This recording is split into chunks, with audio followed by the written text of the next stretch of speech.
Hello everybody and welcome back to Theme Park Hosting and another vlog from one of the most magical places on earth, Disneyland Paris.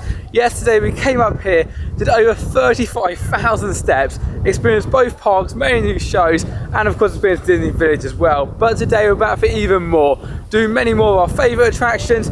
Today we're also going to experience our hotel Davy Crockett, go in the pool and stuff like that, and just have even more fun over the park because it really is amazing. Yeah, honestly, this place is incredible. It's so magical and it's just so great to be back at one of the best Disney resorts for a second day. Yeah, it's definitely a little bit busy as well today, so we'll make sure to maximise early on. Of course, we'll give you many tips and tricks throughout this video, some which you may have heard before, but many which you probably haven't, and just have a really good time. So no further, just get through the entrance and decide what park we're heading to first. And of course, there is no better park to start off with than Disneyland Park itself. We were debating it, we were thinking do it other park instead, but at the end of the day, it's always the best part. We've got a routine, we're very structured with this park, and as much as we like to change it around sometimes, it just works so well, like our route. It does. We were actually considering doing that Big Thunder Mountain first, obviously part of Scapian, but the thing is, we just feel personally that this works best. Obviously Discovery Land first, then Frontier, and then Adventure, and then Fantasyland. Now, of course, everyone has different ways out to the park. Some people like to meet characters right now, some people jump straight to the shows, and at the end of the day, everyone's different. That's what's so nice about these parks. But personally, we'd have one big suggestion at the start of the day. If you do want to do a ride throughout your day, the start and the end are vital for it. The middle of the day, the shows will be the shows, you can still find a spot, maybe a little bit busier, but you can always find a spot. And the characters are the same thing, you may have a long queue, and unless you want to go to Princess Pavilion or the Meet Mickey Mouse, which I would suggest going to first if you want to meet the characters like that sense, the characters are never that long. Yeah, they're not always that long, and also as well, there are special spots to see them, like obviously at Haunted Mansion, or sorry, Phantom Manor here, you can see them there. Yeah, little hidden spots, so don't always go straight to the big touristy ones. There are lots of little spots around here where you can move the characters. But what we did at the parks is they actually put characters at the start of the day to kind of distract you from getting to the ride straight away. Now again, nice distraction, definitely, but we are personally avoid that and go straight to all the rides. So our first attraction of the day being High Space Mountain.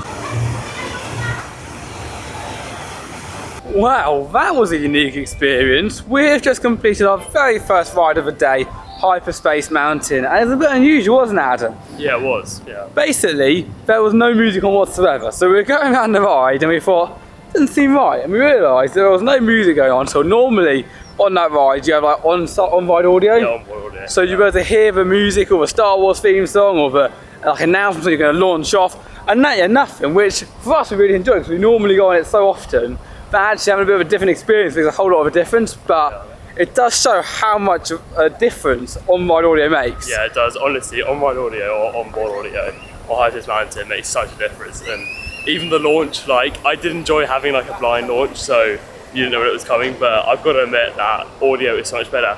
But yeah. I've got to give one thing to them actually, is that yesterday some of the effects weren't working. As soon as I'd say they were all fixed. So yeah, so it fixed it very quick, which is amazing of course.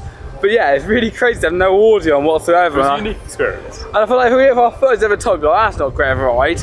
But with the audio on, it's a world of difference. If you're coming, you don't have audio on, give it another chance. As when the audio is on, yeah, it is legendary. With that said though, we're now making it to our next attraction in these early hours, Buzz Lightyear Laser Blast. And even though I can film this ride for you guys, I only film the ending when I get the highest score because I'm very competitive in these attractions. Level 5 Space Ranger, not too bad. Here we go. Anyway, goodbye. Good job, Space Ranger. Talk about deja vu, we're now making our way back to the other side of the park. Literally, just what we did yesterday, apart from Buzz Lightyear, which we did yesterday because it's toes. But yeah, we just basically went from one side to the other. Again, no, it's the thing that works, isn't it? So yeah, you might as well do it. If it works, do it because it makes sense. I think Big Thunder's 5 minutes as well, so it just works as well. Exactly, you look at it and you go, oh, we're doing the same thing yesterday, but then you look at it and go, well, we otherwise 10 minutes, so why would you do Big Thunder now? But we will mix it up later, so. Yeah, don't worry, it will change. The days does change, especially in the middle of the day as well, as I said earlier. After we do all these rides at the start of the day, we're going to nip back, go in the pool, when of course everyone else in the park are waiting in hour-long queues, and then we'll come back at the end of the day, enjoy the evening, might watch the fireworks tonight, I think. Yeah, I think we're just going to watch both of the shows. So there's got the drone shows, like the Electrical Sky Parade, and obviously the fireworks show. Which will be good. So yeah, we've got massive plus plans today. Of course, the start's always quite similar, but we just like to get the rides knocked out and do experience all that.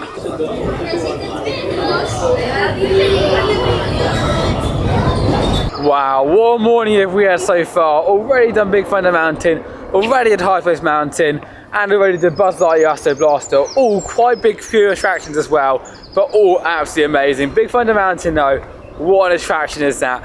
One of the best attractions in the world, by far the best Big Thunder Mountain in the world. I mean, where else can you go underwater on a roller coaster? Yeah, it's just amazing. It really doesn't compare to any other Big Thunder, but it's so good, honestly. Yeah. And at night it's so special, but this time we did actually get the front row, and even though it is a little tamer towards the front than the back, it's still an amazing roller coaster. It's just the theming and the sounds.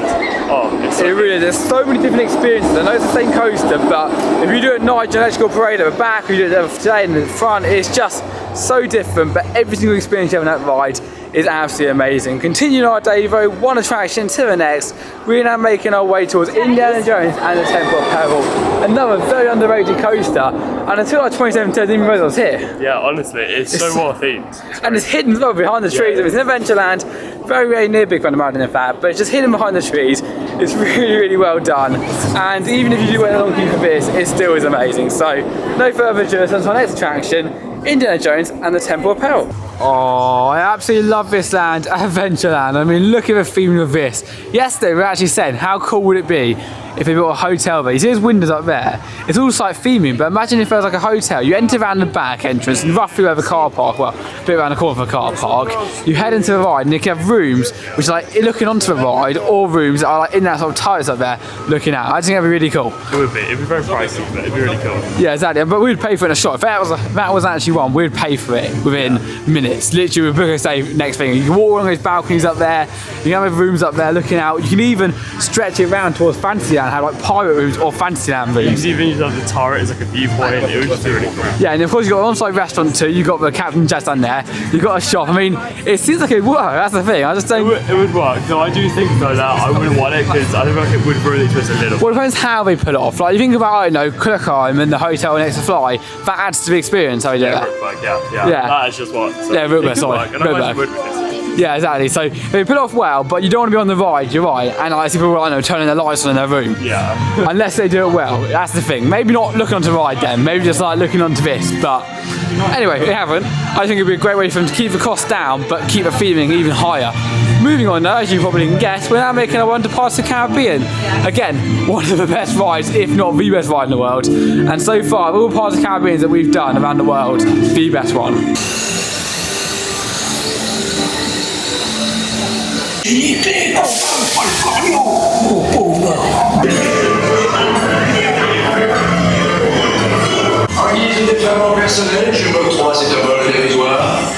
One thing I would always suggest when visiting a park on a busy day like today is do a route. Don't jump between attractions, spend 10 minutes or so going from one end to the other of the park.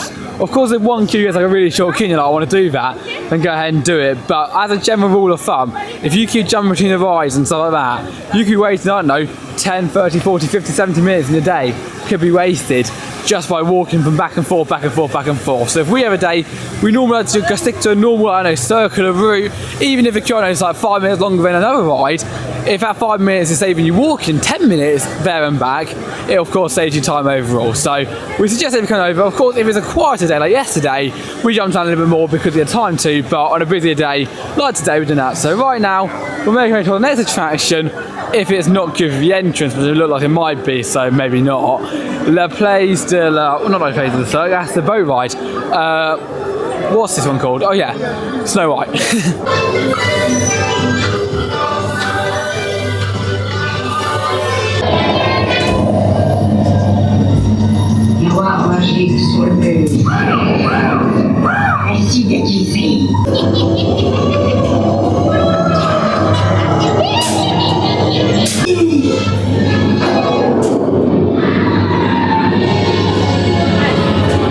And as you can probably tell by the crowd here, it's currently raining.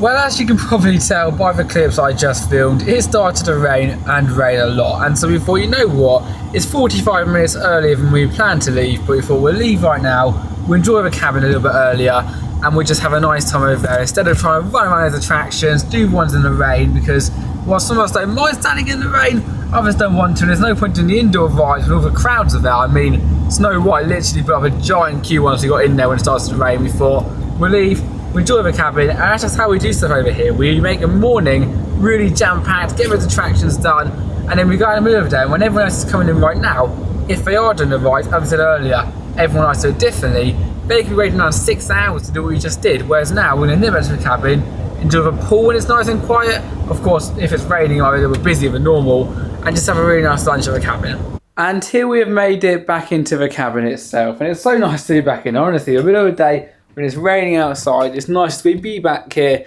and enjoy the facilities over here. We went to the shops, got some bits and bobs. We did a big shop at the start of this trip, so this was a small like little top-up shop in the middle of the day. We got some petrol, wanted to do a little top up, so it all worked well, got some cookies and stuff. Right now though, we're getting ready to go in the pool. Of course, I can't film that for you guys. I'm probably going to take a camera along as well because I'd rather just not leave it in a lock. I'll leave it here instead. But after that, we'll come back, we'll do a bit of lunch, and then we'll back off for even more fun over at the park. But I thought I'll film this area right here, just to show you a little bit around the cabin itself.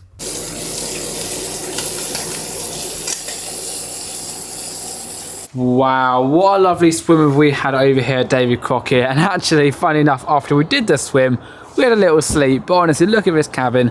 It's so relaxing, it's so nice, and it's so amazing to be able to come back in the middle of the day and experience that. Now, of course, with the park being open from really early hours to really late hours, no one really spends a full day. Some people arrive early and then leave early. Some people arrive late and leave late. But we like to do a bit of both. We like to arrive early, leave midday, and then come back a little bit later on for the evening as well. That's how we work it best. But we're coming back now. I've got my croissant in my hand, and we're going to go back into the car to continue our journey over here to Disneyland Paris. And like magic, we have made it back into the parks. And whereas this morning we were over there, we're now making our way over towards Walt Disney Studios. And not for long it's in Walt Disney Studios, is it? Yeah, still Disney Adventure World soon, so the name is changing. It's weird, but yeah. So if you are visiting here whilst it's still like this, not only are you going to experience many billboards, but also get that merch because it will not last for long and you never know. It might sell for a little later on. But we're going to go in here, we're going to enjoy it, we're going to experience this ride, and I'm going to film as much as I can of the Walt Disney Studio branding because maybe the next time we come down here it may change. And already we can see changes towards this park. For starters, you can't walk through there anymore as they refurbish it. Instead we walk around here, and of course we were in yesterday, so we do know lots of these changes. But if you haven't seen yesterday's vlog, well, here's a quick look. You've got loads of billboards up around here. There's very few places that you can actually walk around this park. It was never a huge park anyway, but it feels really, really small right now. You've got the Hollywood Tower Hotel. You've also got the Alice in Wonderland show. You've got the Together show, which is way better than Alice in Wonderland show, as well as Avengers Campus just down there. On the other side, you've then of course got the Pixar area or Pixar rides, and that's pretty much it. So that's the end moment. You still got the places to go and experience, but if you are going to knock out the stuff over here, it's really a half-day park at the moment until the rest of it opens. But when the rest of it opens, it's going to easily be a day, if not even 2 days over here at the park, I would suggest. But first up in this area, or land, we're going to be experiencing the Hollywood Tower Hotel.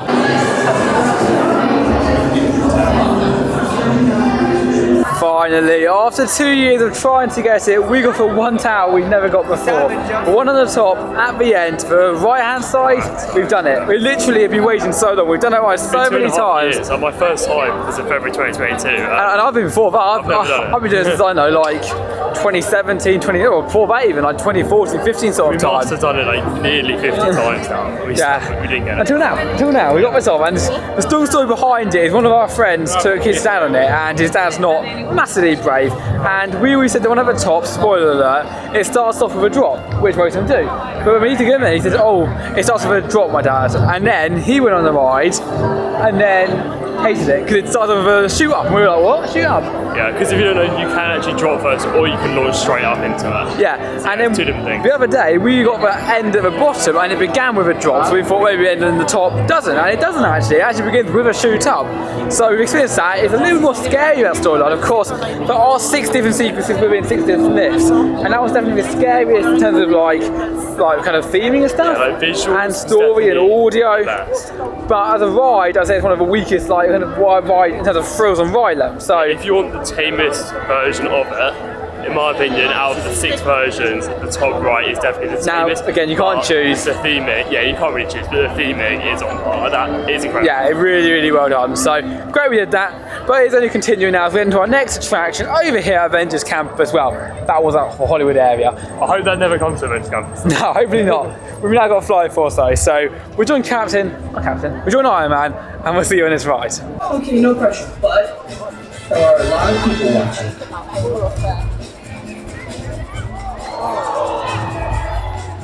Well, after deciding not to do Flight Force because the queue was a little too long, and if you know me, I'm not a huge fan of Flight Force, so if the queue's in longer than like 5 minutes or so, I just don't do it. We thought we're moving on our day, head to some other rides attractions in the park, because even though, again, as I said earlier, there's not a huge amount of attractions, there's still many fun things to do, including, of course, the other attractions, character meet and greets, that anger that I just shown you. If you missed that, just scroll by, I know, like 10 seconds or so to start this clip, and I showed you over there. As well, of course, many shows and attractions stuff like that as well. So we thought, you know what, we've just done that ride quite a few times, especially when it's all nice and quiet.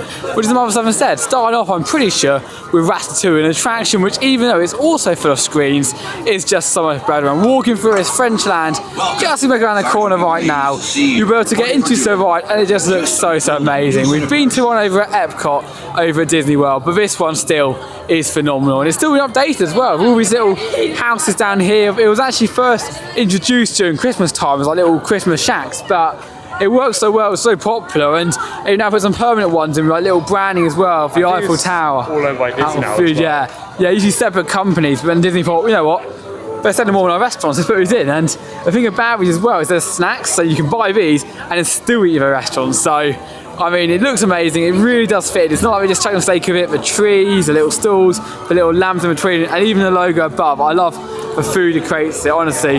This land is incredible, and whether you go on a ride, either a restaurant, go in the shop, or have a snack, it's just amazing to be in Paris. J'espère que vous n'avez pas trop mangé avant de venir. And in on the ride. Also, it's 2D, so you guys get both of them. Cool. Non.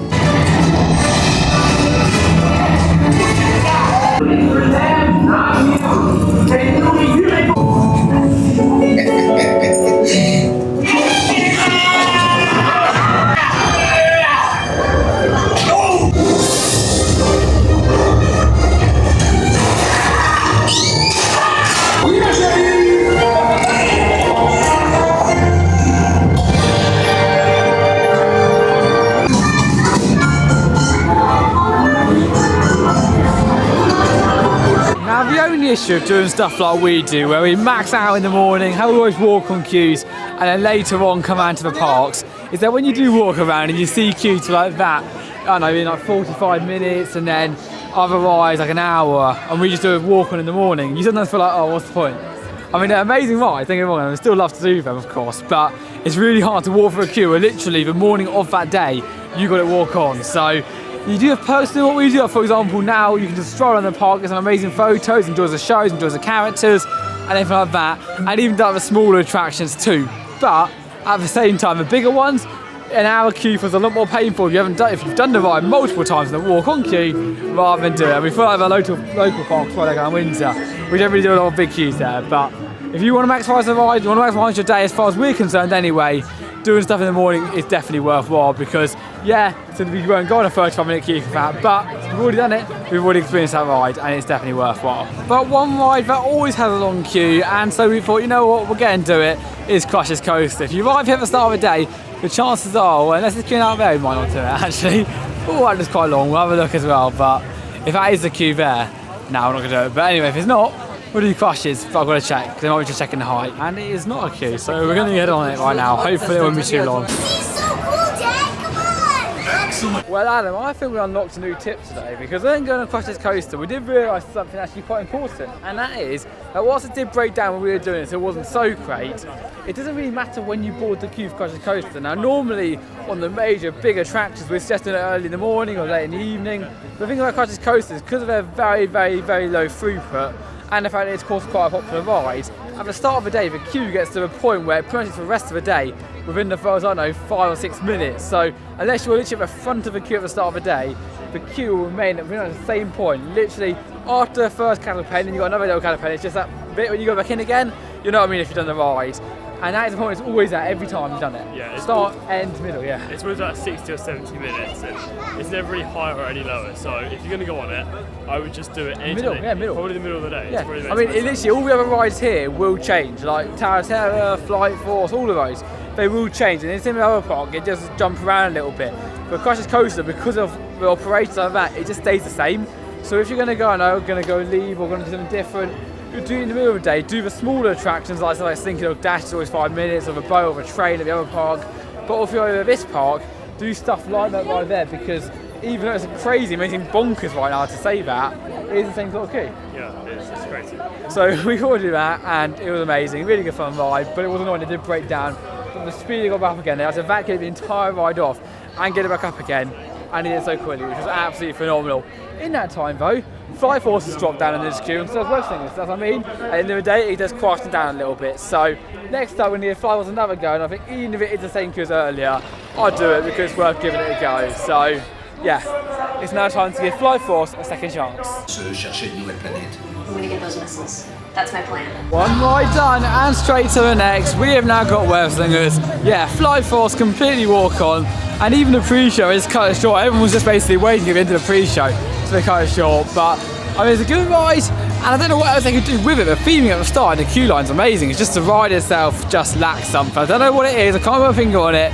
It's actually the same in my eyes as the Hyper's Mountain over at Disneyland Park, even though we did that straight away on a long time, but that's just screens too. But the music, the atmosphere, the vibes of Rock and Roller Coaster was truly unique. But one ride that is still pretty good, and we do enjoy both here and over at California, is our next attraction, Web Slingers, with just a 25-minute queue. And after taking one quick look at the queue, we decided, you know what, it's not 20 minutes, it was more like 40-50 minutes for that ride. So instead of waiting here, we did do it yesterday, we thought, we'll actually have a look around the shop. And I wasn't going to film it, but then I realised for a second, and this is one of our last times in a vlog anyway, filming around the shop. So we'll give you a little look around what it is, of course, but mainly have a look at this shop, because of course the entrance already started changing, there's lots of billboards around, could be the last one in the shop. It seems like a lot of the Walt Disney Studios Park merch has actually gone as well. So if you are coming down here, I believe the only two things I saw with the name of the park on were 2 thin badges. So if you are coming down in the near future, probably best to pick it up. And I highly doubt we're going to stack it up again. Yeah, it's very unlikely that they're going to get the mugs and t-shirts back in again. Yeah, we look like Splash Mountain was, but they did leave because everyone bought merch to resell. Makes sense, but it'd just be nice if they left a little bit of everyone else. I wanted to film this as well. This is Hyperion Avenue, and we actually went down here in one of our, I don't think we posted it as a vlog, but we went down here in California with Jaden one time. It was a very unexpected visit, because we didn't know it was where it was. So I want to give you a little reference. Of course, this is Walt Disney Studio Store, so it's all about all the filmmaking. Of course, Walt Disney as well, little references. And for example, if anyone does not know, that was one of Walt Disney's first film studios. As you can see by him making Silly Symphonies up there, one of the cartoons from over at Hyperion Avenue. Continue around though, of course you've got other merchandise, you've got stuff around everywhere, but the thing with each shop here at Disney is there's always different stuff as well. yeah, there are. And I was mentioning it in the vlog yesterday, but since there's a lot of theme park merchandise here as well, there's obviously... They've definitely upped their game of merchandise, of course. You've got the park shops in the parks, you've got little shops in the parks, you've got big shops in the parks, and then of course you've got downtown Disney Village, which has got merch as well. So whatever you need, it's got stuff here, but it'll be sad to see the shop go, but I imagine when they do open the new area, they're going to revamp it and make it look just as awesome.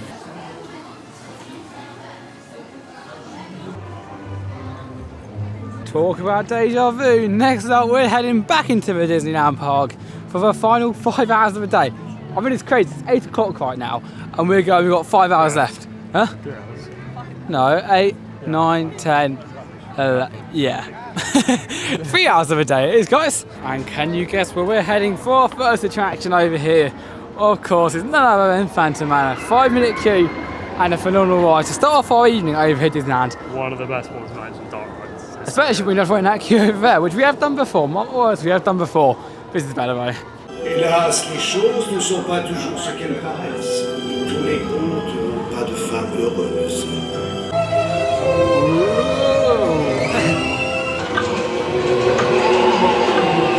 Warlocks and witches, answer this call.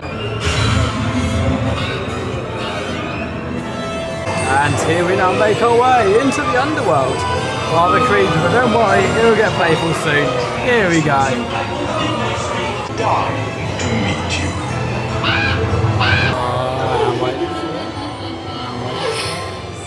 There you you go. Whoa. Oh, the Haunted Mansion. What an attraction is that? Really, really good fun ride. Of course, a 5-minute queue as well. You honestly can't beat it. It is amazing. Yeah, it's so good. Like, it's such a unique haunted mansion, and even though some of the scenes are very similar to other haunted mansions out there, it is very unique, and it's a really good ride, especially the last scene with all the western buildings, and it kind of feels like it is out Yeah, here. you can literally see like buildings that you'll see down here. Like, all the buildings have been replicated in the Haunted Mansion form, and there's no other ride that we've seen like that. And Yeah, you've got big underground. yeah, you can come around. Yeah, and the more you look around, and we've done it many, many, many times, and the more you look around, the more you spot. It really is a great attraction.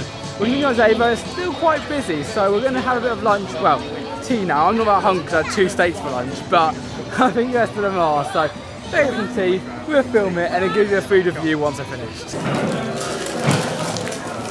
Another meal now complete, and it may seem like we're eating all the time across these days, and that's just because basically we have a lot of time on our hands. Now, with the parks being open so late and us having so many times at the parks, so we've got like 3 days of the parks, we often like to relax more. So if one of us eats at one place, one of us eats at the other place, it's not like we don't like food at that place. If we have like a favourite restaurant, like that I'm behind Dan right now is his favourite restaurant, we'll take time and we'll go out and eat somewhere else, and that's just what we do. There's a barbecue that I love but no one else loves, and of course it's just really, really good fun to be able to experience all of that and try other food over there. Right now though, we're continuing our day round by heading over towards Indiana Jones and the Temple of Peril. Excited? Oh, it's such a good ride, and I don't think we've had a sunset ride there before. It seemed quite nice to have a ride up when the sun sets in. Yeah, we're really, really good. So, first sunset ride that we think we've had for a while. It is now time for Indiana Jones and the Temple of Peril, as long as it's got a short enough queue, because we don't want to wait a long time for it. After experiencing Indiana Jones before, we might as well head over towards Discoveryland, but on the way, we saw Pirates of the Caribbean in 5 minutes, and honestly, such a great thrill attraction, and you honestly can't pass one of the Belle's best rides without doing it well. Here we now go anyway, on to Indiana Jones, Pirates of the Caribbean. I'm getting tired now, guys.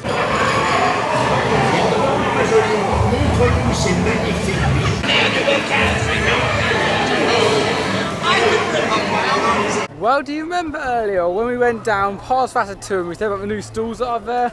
It is not only the Walt Disney Studio Park which has got a new stall area, so does Disneyland Park too, as we now make our way past It's a Small World and even more of these little stalls, and I love how they actually feed in towards the rides.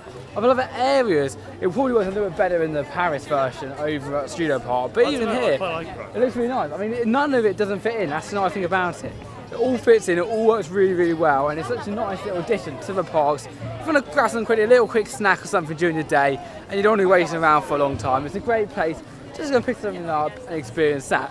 Continuing our day now, of course, we do want to watch the fireworks at the end of the day, so we have to keep that in mind when doing the rides. Normally, we leave the biggest ones to the end of the day when the fireworks run, because it's quietest for anyone who's already watched the fireworks and doesn't want to watch them a second time. But of course, we're watching the show tonight. We're going to go around our major rides right now, complete rides. I don't think we've actually ever watched this nighttime show before as well. Have we? No, they actually changed not long ago, but we did come in April. No, we actually came in February, and we actually missed it because we just wanted to get some night rides. But this time we thought we're going to watch the new show and see how it is. They're all quite similar, the shows, of course. Yeah, the one there's that's only a few changes from a few years ago. There's a brilliant pre-show to it, which is like the Electrical Night Parade, and I'll show you that as well. That is personally for me better than the actual show itself. Yeah, but it's all going to projections, it's going to have fireworks, it's going to have music, and it's going to have your favourite Disney films. But before that, we are making our way down now this special little path, which is only open in the evening, which links Fantasyland just behind me right there to the back of Discoveryland, where our next attraction, Star Wars, is home. Star Wars. Ah, still love this queue line. I think it's so underrated. It's such an old ride as well, Star Tours, especially when in California. This queue line though. Oh, look at this, incredible. Tous les passagers doivent se tenir prêts pour un embarquement immédiat. And then we headed over to hyperspace, not once but twice, as after the Star Tours, which was an amazing attraction, we then thought, you know what, we might as well complete the Star Wars duo and head into Hyperspace Mountain for one last ride, and they were both amazing.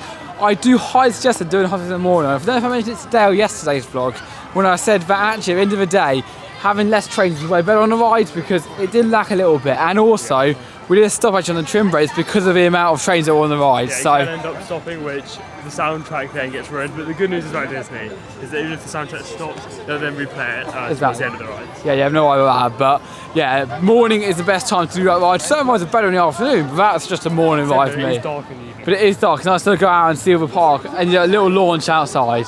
It is really amazing. Right now we're continuing our way down Main Street, very busy Main Street, I'm going to continue our way to where we're going to watch the show tonight. We're aiming to watch it right down the end of Main Street, because even though we're going to get the best of views, we just want to get out after. We don't really know what crowds are even at the end of the day. We're not really that bothered about being that close to the castle. We usually start watching it from the distance, and sometimes you can even get a seat as well in the distance. Exactly, you never know. I mean, sometimes we had a really good spot at one point where next to Casey's Hot Dogs where we can watch the show, but we actually blocked it off now because they were doing refurbishment, so we can't watch that for a moment. But we get down to the end of Main Street, get a good view, and even if you are watching the show and you want to leave just before, head down the arcades, because that's always the quickest way out. There's one this side and there's one the other side of Main Street USA.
Wow, it sure was nice to watch the shows over here at Disneyland tonight. We never normally do it, and I've got a feeling we won't do it for a long time unless we go to someone else that hasn't seen them before.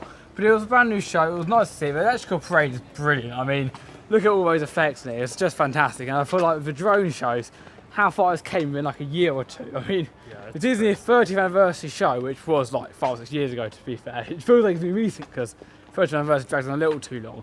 But that show was like the first real drone show that we've seen. Yeah, I mean, we had this one, and I believe Toko's debuted at the same time. Yeah. And unfortunately we missed that when we went, but yeah, I mean, it is amazing, that show. It's absolutely insane how it works. It is going to end though soon, it's going to end in January. Is it? So it's quite sad. I mean, I feel like they're going to extend the time it's running, because I think everyone's loving it, and it's like a good throwback to the original. It really is. I mean, everyone loves the light parade, some people watch it with their kids, but then it's just that sort of memory lane which means so much to many people. You may have watched it at another Disney park. Exactly, yeah. We've seen it at Florida and we saw a bit of it at Tokyo. But honestly, fantastic show. And then the other show as well was really nice. Yeah. I mean, as of course, the one in the castle. It's not my biggest, everyone sort of raves about it. I mean, I like it, but I feel like there's so much more we could do a show. I'd rather do something like, I don't know, a theatre show in the middle of the day, and then in the evening and go up and then experience, like for a cartman, so to speak. Yeah. And then in the evening go up and experience the rides instead of watching that, because it's not always the best view. We've got a very good view actually this time. We're up back. Yeah. I was going to say it's probably not the best Disney show out there. However, it's definitely worth watching from here. Yeah. If you're going to the house, it's a must do watching the car. I mean, no matter whatever I say, it's a must do. If you're going for 1 day, watch it. If you're going for 2 days, watch it on the first day, and the second day you may want to do a ride instead. And what's also going to watch on the first day is if it does, for example, not go on because of weather or something, you can have a second day to watch it as well. Yeah, exactly. If you have more 1 day, it's great to experience the rides in the evening, as you will saw why I say vlog. And unfortunately, it's not so much, we're going home early, but it's been amazing once again. We really enjoyed taking you along for this adventure. And with all that said, good day, Adam. Yeah, it's been really good. Yeah, honestly, this park is amazing, and obviously all these shows works great as well. All the attractions are amazing. It's just the theming that really puts Disney. Yeah, so all that said, that is it for me, Sunday from Theme Park Hosting, and I'll see you for the next video. Bye bye, guys.